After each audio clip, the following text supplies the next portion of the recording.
What if I told you, you could buy a house in the heart of ancient Rome?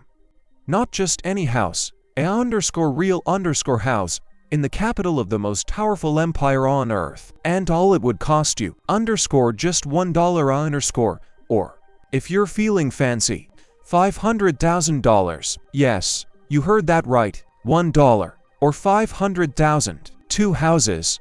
Same city, same empire, completely different worlds. So, what's the difference between a $1 home and a $500,000 mansion in ancient Rome?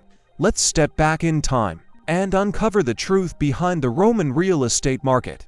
Imagine walking through the bustling streets of Rome in the year 100 AD. The air is thick with the scent of spices, the sound of merchants shouting, and the constant clatter of sandals on stone. Somewhere in the distance, the Colosseum looms large, a symbol of Roman might and glory. Now picture this. You're standing in front of two homes. One costs just $1, the other $500,000. One is barely a shelter, the other could rival the palace of a king. So, the biting question is, what makes one house worth so little and another worth so much? Let's explore. The $1 house in ancient Rome wasn't a steal.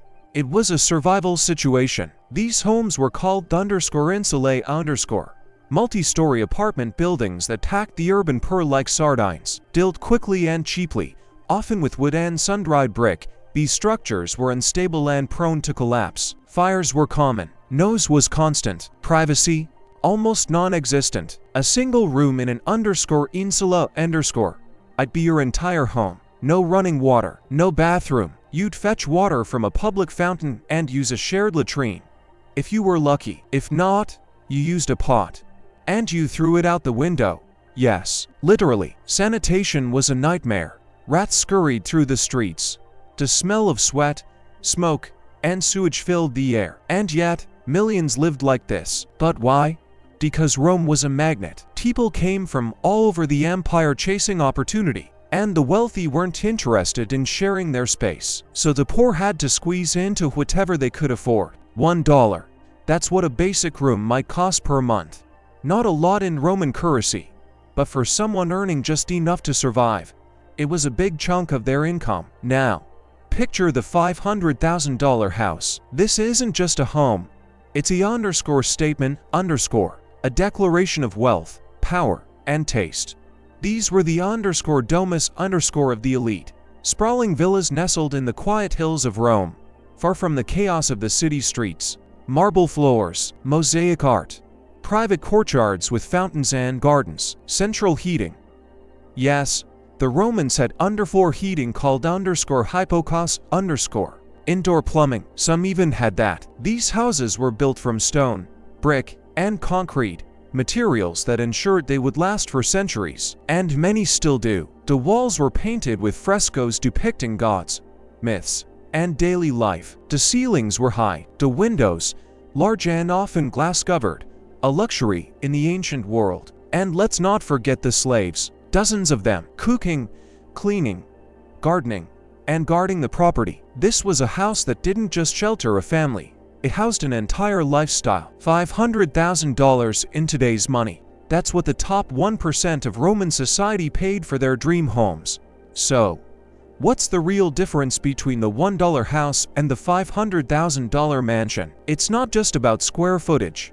It's about life expectancy, health, comfort, and status. The poor in their insulae lived short, hard lives. Disease was rampant.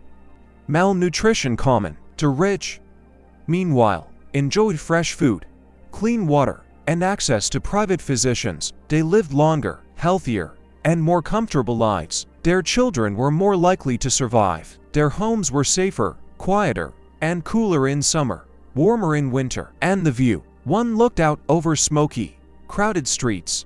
The other overlooked lush gardens, olive trees, and the distant hills of Rome. The rich didn't just live better. They thrived butter. So why was there such a massive gap between these two houses? Because ancient Rome was built on inequality. The system was designed to keep the rich rich and the poor poor. Land in Rome was expensive. The wealthy bought it up, built rental properties, and charged the poor exorbitant rents. Taxes were high, jobs were scarce, and without land or wealth, social mobility was nearly impossible. Also, the elite didn't just live in luxury, they show it. Their homes were a canvas for their power.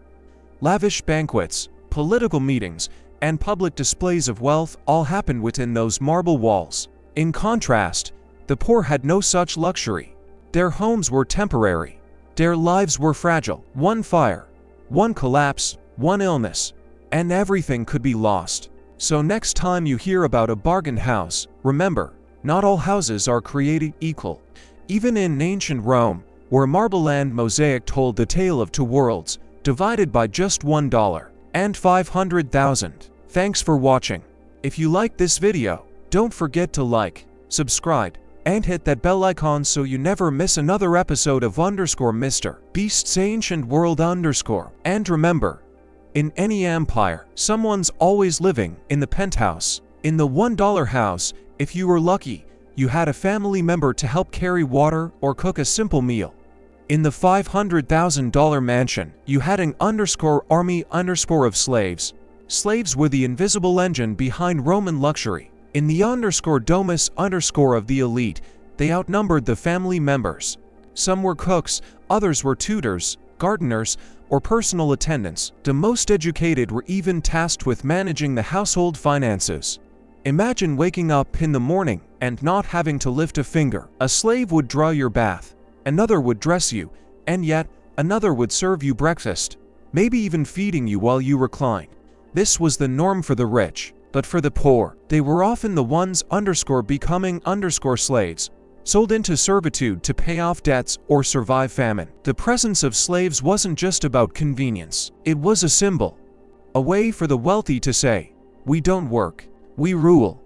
Let's take a walk through a typical day in both homes. In the insula the morning begins early. The room is dark, lit only by a small oil lamp. The air is thick with the smell of yesterday's meal, if there was one. You wake up on a thin mat, maybe share the space with 3 or 4 others. You head downstairs, where the street is already alive. You grab a piece of bread from a local baker, maybe dip it in wine, and head off to work, if you have it. A day laborer might earn just enough to pay rent and eat for the day. If you're lucky, your home offers no escape.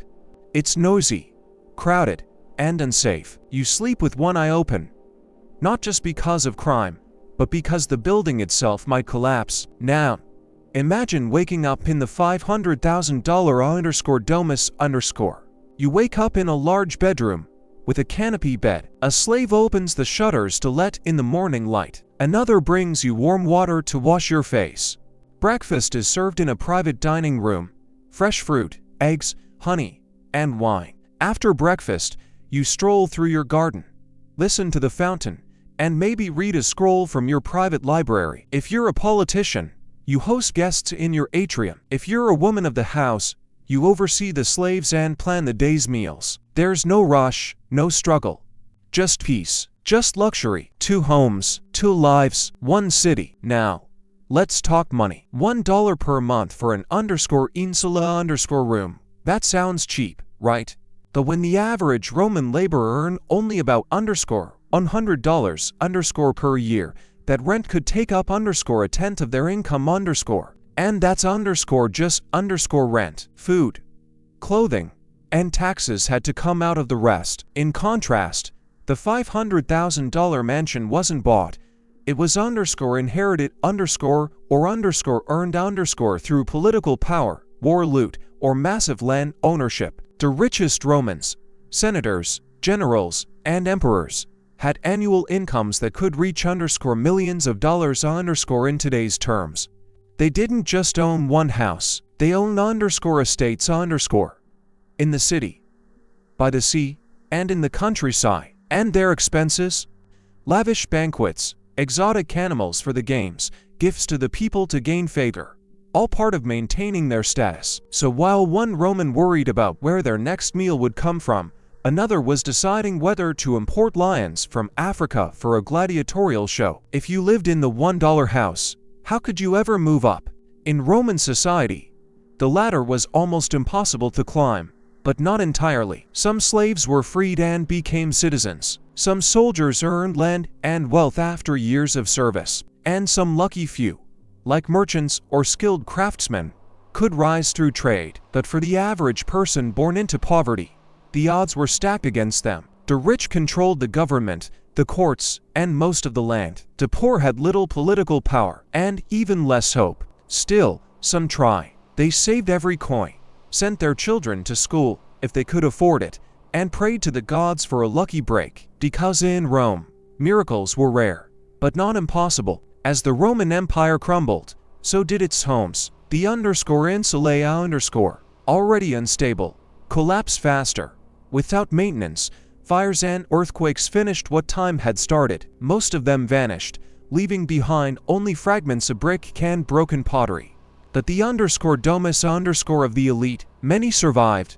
Their stone and concrete construction made them resilient. Some were repurposed into churches, others became ruins that archaeologists would one day uncover. Today, you can walk through the remains of these ancient homes in Pompeii and Herculaneum. You can see the mosaics, the frescoes, the baths, and imagine the lives that once filled those halls. The $500,000 houses, their legacy lives on. The $1 houses, forgotten by history, but not by the people who lived in them. So what's the real price of a home?